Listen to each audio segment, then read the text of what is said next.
Sanibonani la ku-Mpungose bengelelo sifundo.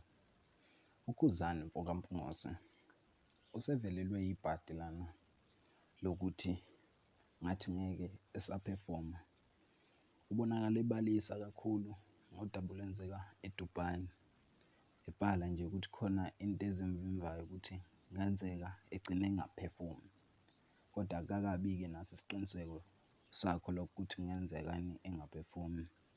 Kube ney'nkinga nanokuthi ehambe ngathi uy'khokhele iy'ndleko noma kungakaqinisekiswa-ke lokho.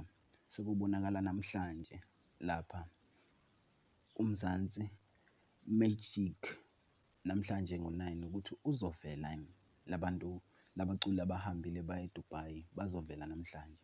Kushuthi uma engavelanga-ke kushuthi kobe kwenzakale lokho-ke mukeli wethu. Cela mukeli wethu ushiye uvo lwakho ngalolu daba ukuthi ngabe ukubona kanjani ukuthi thathwe iciko lamaskandi lihanjiswe le eDubai, hanjiselwe imali ukuthi lingafike lingaphefomi ngale ngoba bebeka ukuthi ngathi belingekho ohlwini babaculi kumele bebe eDubai. Cela nje mukeli wethu usho umbono wakho ngalolu daba, ungakhohlwa ukulike nokukhomenta nokusubscribe. Ngiyabonga.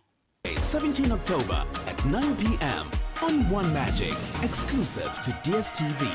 The official launch of South Africa at Expo 2020 Dubai showcases to the world our uniqueness through culture, talent and innovation.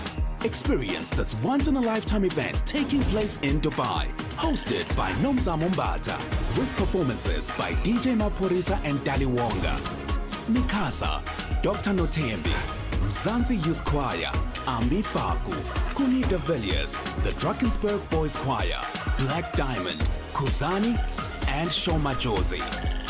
One night with Mzansi on Sunday, 17 October.